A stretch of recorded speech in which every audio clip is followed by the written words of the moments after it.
अगर यहां बाहर से आएंगे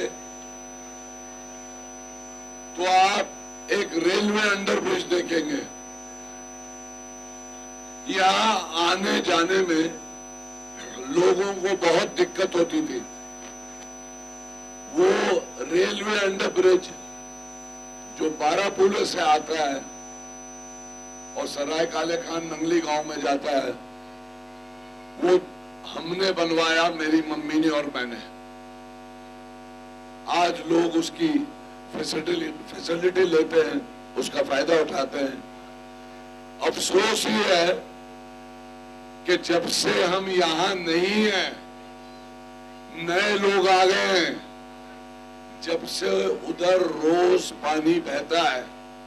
अभी हम स्टेज पे बात कर रहे थे, हमें डर लग रहा है कि शाम के 6 बजे के बाद इस गांव में सीवर उबलने लगेंगे, घुटने घुटने पानी हो जाएगा। ये अभी इसी बात का डर था कि कहीं पानी ना आ जाए। ये रोज होता है यहाँ के लोग जानते हैं कि घुटने घुटने पानी होता है। यहाँ जितने सीवर डले हैं, पानी की लाइनें डली हैं, वो सब मेरे परिवार ने डाली हैं। ट्रांसफार्मर बिजली के मेरे परिवार ने लगाए, पंप हाउस मेरे परिवार ने बनवाए। हमने एक स्कूल बनवाया था यहाँ। सिसोदिया बहुत डींगे मारता है, कहता है मैंने बहुत स्कूल बनवाए, जंगपुरा में भी बनवाया है। झूठ बोलता है। जो सराय काले खान में स्कूल था वो बंद करवा दिया, नया नहीं बनवाया, नया कहीं नहीं बनवाया। देखिए, जो लोग इलेक्शन लड़ते हैं वो 5 साल अपने इलाके में खिदमत करते हैं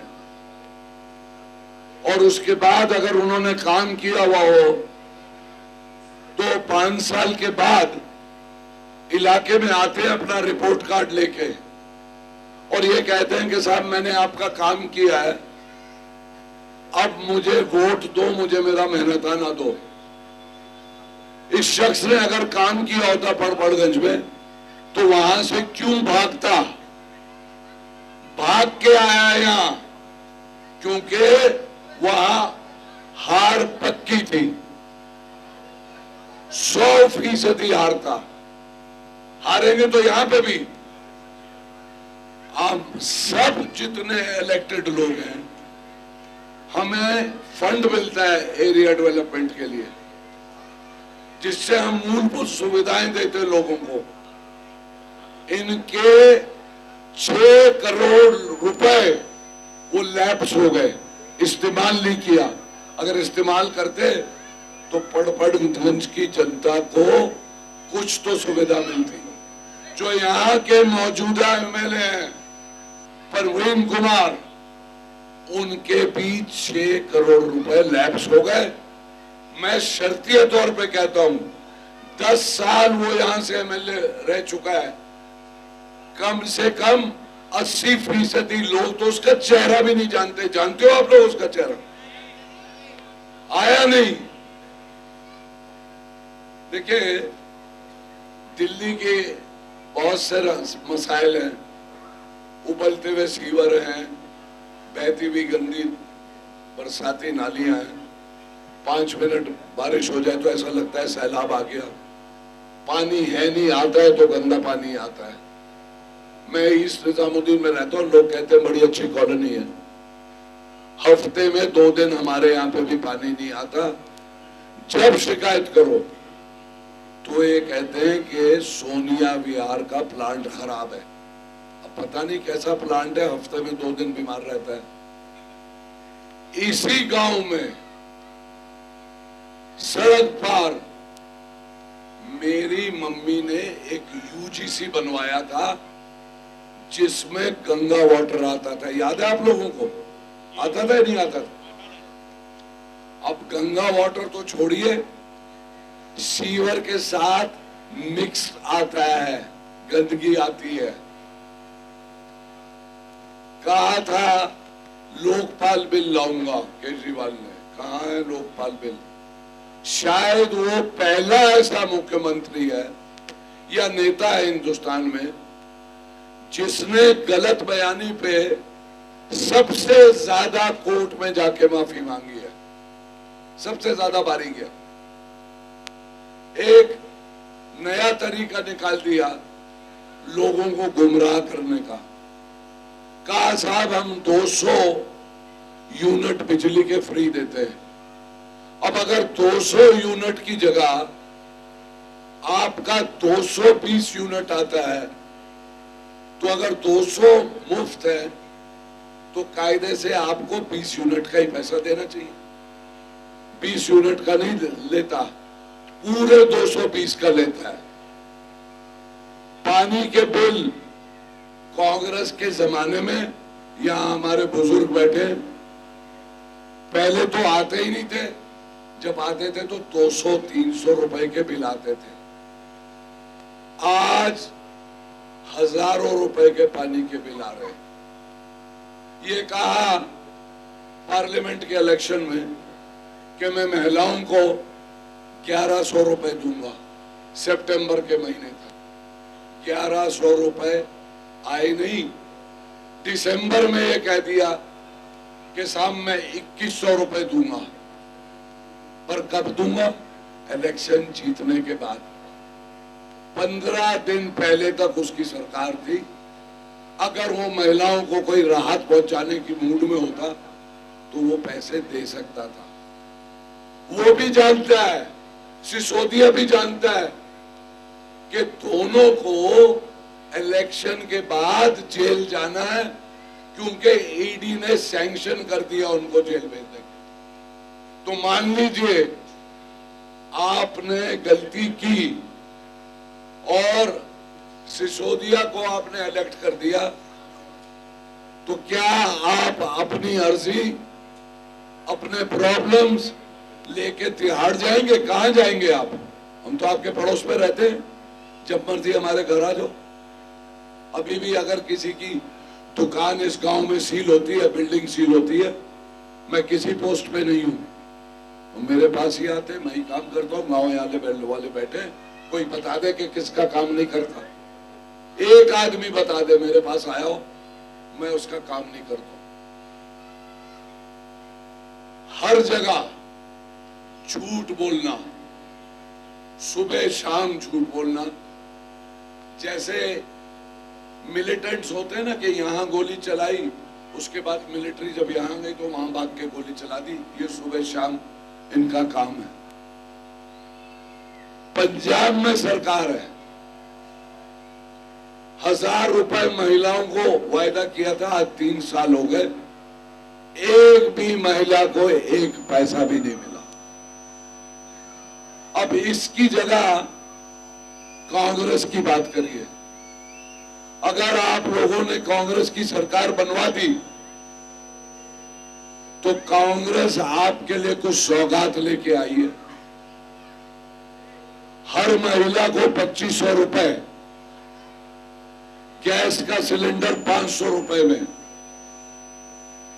राशन फ्री, 300 यूनिट बिजली के फ्री। बहुत बेरोजगारी है, पढ़े लिखे बच्चों को रोजगार नहीं मिल रहा। बेरोजगारी भत्ता 8,500 रुपए का। अभी मेरी बहन बता रही थी कि राजस्थान में गहलोत साहब ने 25 लाख तक का फ्री इलाज किया था, रखा था मेडिकल इंश्योरेंस। अगर कांग्रेस की सरकार आती है तो 25 लाख का मेडिकल इंश्योरेंस आपको भी मिलेगा। मैक्स में जाइए, अपोलो में जाइए, कहीं भी जाइए।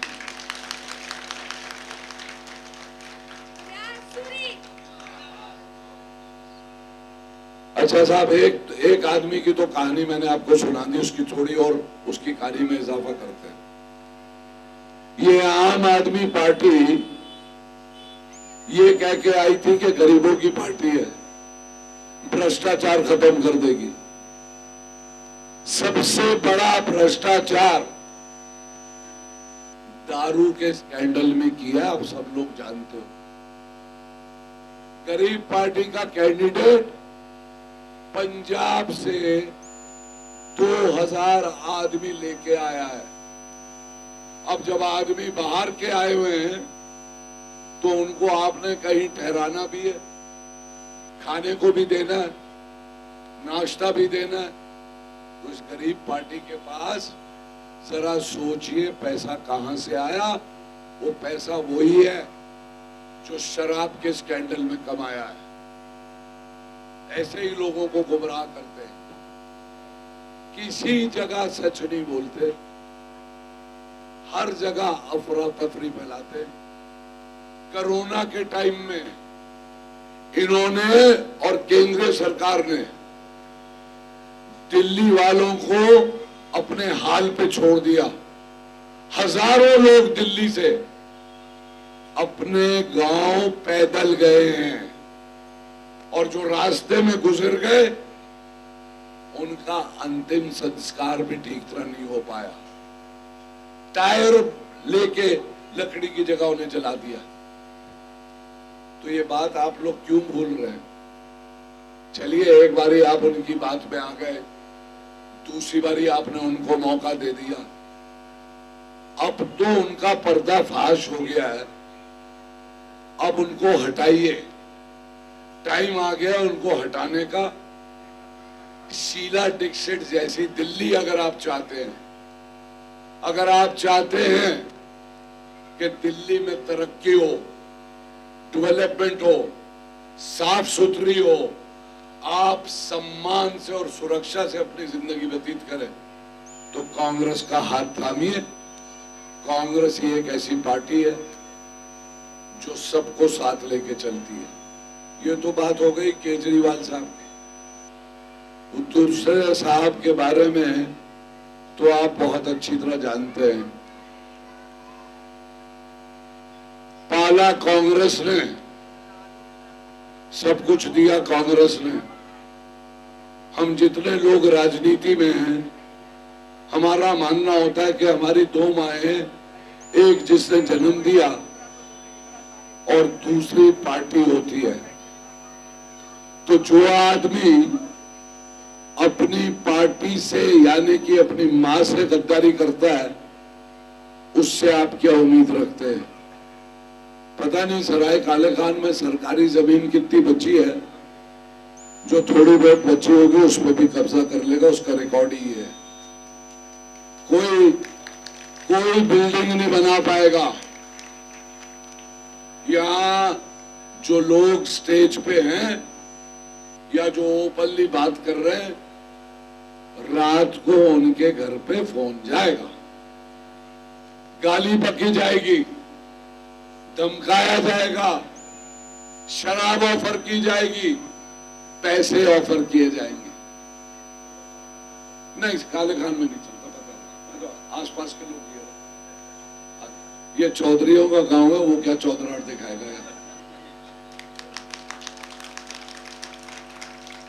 नहीं, खाली सराय काले खान में नहीं, मैं कह तो रहा हूँ, मैं तो इलाके की बात कर रहा हूँ ना, पूरा इलाके। अच्छा, हम इलेक्शन जब खड़े होते हैं तो हमें एक हलफनामा देना पड़ता है, अंग्रेजी में जिसे एफिडेविट कहते हैं। उसमें हमें अपनी संपत्ति का ब्यौरा देना होता है कि साहब मेरे पास इतने मकान हैं, मेरे पास इतनी जमीन है, मेरे पास इतना सोना है, मेरे पास इतना स्टॉक है। मैं पहली बार 2002 में इलेक्शन लड़ा और ये मेरा छठा इलेक्शन है। इंटरनेट का जमाना है, आप कोई भी चीज जाके इंटरनेट पे वेरीफाई कर सकते। मेरे पास 2002 में जो संपत्ति थी वो 100 गुना कम हो गई है 2026 में, और इन दोनों की संपत्ति चेक कर लो, हजारों गुना बढ़ी है। तो भाई कोई रिजर्व बैंक ने इनके घर में अलग कोई नोट छापने की मशीन तो नहीं भेजी, वो पैसा आप ही से खींचा है, आप ही को ठगा है। मेरी वालिदा का इंतकाल 3 साल पहले। सबकी माँ सबसे प्यार करती है, बच्चों से कोई ऐसी माँ नहीं है। और उस मालिक के बाद जो भी देता है माँ देती है। मुझे सब कुछ माँ से मिला, पहचान तक माँ से मिली हुई। मेरी वालिदा 6 साल बीमार रही, तो इंतकाल से 1.5 साल पहले उन्होंने मुझसे कहा कि भाई मेरा जो कुछ है मैं तुम्हारे नाम पे छोड़ के जा रही हूँ। मैंने उनसे कहा नहीं, ये बेइंसाफी होगी, तो आपकी बच्चियां और भी हैं। उन्होंने कहा नहीं, जो देना होता है उनको हम दे चुके। कारण मैंने मना किया। जब मेरी वालिदा का इंतकाल हो गया तो 4-5वें दिन मैंने उनकी अलमारी खोली, 2 लिफाफे पड़े हुए थे। एक लिफाफे पे फरहाद लिखा हुआ था। मैंने जब वो खोला तो उसमें 50,000 रुपए थे। और मैंने अंदाजा लगाया कि मेरी माँ को ये फिक्र रही होगी कि उसके जनाजे के पैसे मेरे पास होंगे या नहीं होंगे, तो बेचारी इंतजाम करके गई। दूसरे उसमें मेरी माँ ने विल बना दी थी, सब कुछ मुझे दिया। जब 40 दिन हो गए तो मैंने दोनों बहनों को बुलाया, मुझसे बड़ी हैं दोनों बहनें और खुदा ने उनको बहुत कुछ दिया हुआ है। तो मैंने बहनों से कहा कि भाई मम्मी के 2 मकान है, कौन सा किसको चाहिए ले लो। बहुत मना किया मेरी बहनों ने। मैंने कहा नहीं, मुझे लगता है गलत हुआ है। तो एक मकान एक बहन ने ले लिया, दूसरा मकान दूसरी बहन ने। थोड़ा सा सोना था, मेरी माँ की ज्वेलरी थी, उसमें से मैंने एक अंगूठी ले ली। वो अंगूठी मेरी फिरोजा जानते होंगे, पत्थर आता है, वो कभी मेरे अब्बा ने दी होगी, मेरी माँ को बहुत पसंद थी। वो अंगूठी मैंने ले ली, बाकी मैंने बहनों में बांट दी। क्योंकि बड़ी बहन जिस मकान में वो रह रही है, वो दूसरी बहन को जो मिला उससे थोड़ा कीमत कम है। और मेरी मम्मी के बैंक में जितने पैसे थे वो उसके बैंक में ट्रांसफर थे। मैंने अपनी बहन से कहा कि जब तक मैं जिंदा हूं मुझे यहां रहने देना। मेरे पास मकान भी नहीं है, ये कह रहा हूं मैं। आप मुझे मंदिर ले जाइए, मस्जिद ले जाइए, गुरुद्वारे ले जाइए, चर्च ले जाइए, खुदा की कसम खाना तो गुनाह की बात है, मगर मैंने हराम का 1 पैसा कभी टच नहीं किया जिंदगी में। यहां कोई आदमी, यहां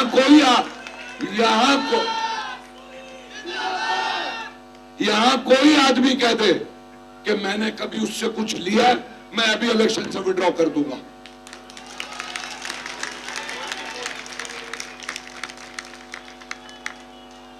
मैं बखूबी जानता हूं जो रेड लाइट पे भीख मांगते हैं ना, उनमें और हम में सिर्फ इतना फर्क है कि वो रोज मांगते हैं, हम 5 साल में मांगते। मैं आज आपसे भीख मांग रहा हूं। मैं उनमें से नहीं हूं जो अपनी औकात भूल जाए। मैं कल भी जनता का नौकर था, आज भी हूं, और जिंदगी रही तो कल भी रहूंगा। मुझे अपनी इज्जत बहुत प्यारी है, मैं झूठ किसी से नहीं बोलता।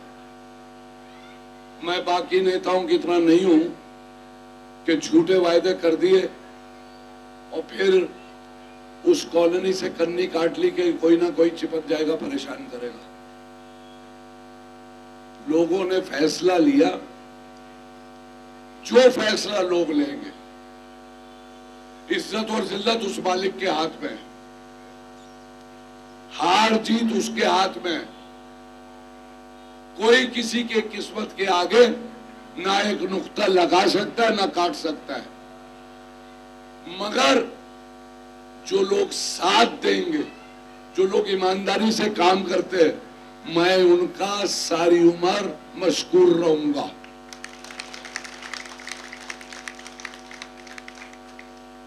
एक छोटी सी कहानी सुना दूं। मैं जल्दी इसलिए बोला कि इमरान भाई जब आ जाएंगे तो सारी फुटेज वही खा जाएंगे, मुझे मौका ही नहीं मिलेगा बोलने का। तो मैंने इनसे कहा भाई उनकी इतनी मकबूलियत है कि हमारा कहीं नंबर ही नहीं आएगा। एक छोटी सी कहानी सुना देता हूं। एक आदमी था, उसका पुश्तैनी काम था कब्र खोदना। अब आपने अंदाजा लगाना है कि बाप कौन था और बेटा कौन था। बीजेपी थी या बाप, या केजरीवाल था बाप, या बेटा कौन। उसका काम पुश्तैनी काम कब्र खोदना था।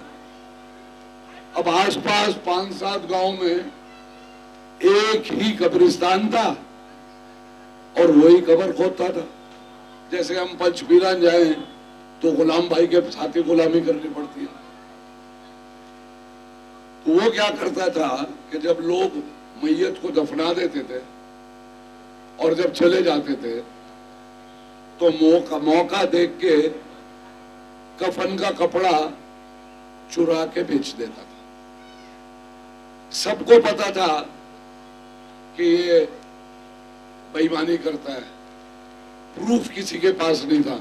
जैसे हम सबको पता है कि बीजेपी मशीनों में बेईमानी करती है, अब प्रूफ नहीं दे पाते, है ना पुत्र, ये पता। तो उस आदमी को सब लोग गाली देते थे कि बड़ा बेईमान है, बड़ा निकम्मा है, बड़ा कमबख्त है।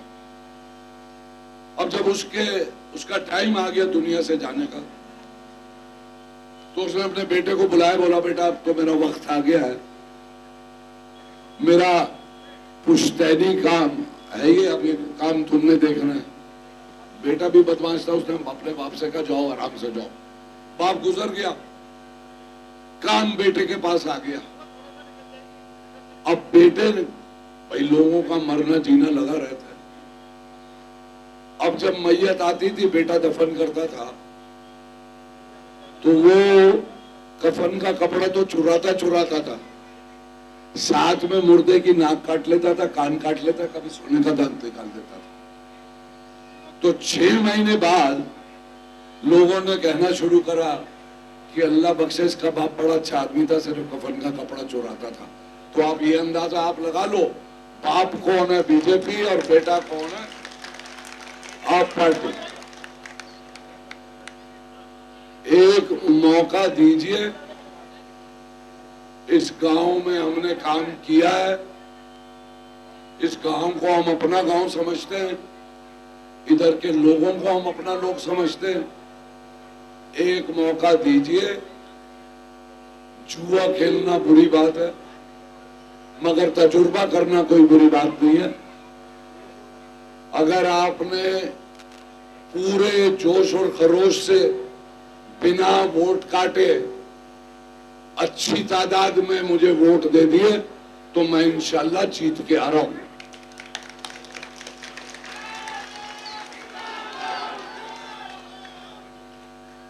अब आखिरी चीज ये रह गई कि भाई सुबह से पदयात्रा में गला भी बैठ गया, आवाज भी ठीक नहीं आ रही।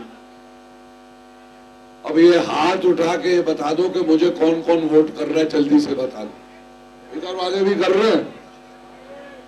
हाँ भाई, बहुत बहुत शुक्रिया। जीत फरहाद की नहीं होगी, कांग्रेस पार्टी की होगी और आप सबकी होगी। बहुत बहुत शुक्रिया।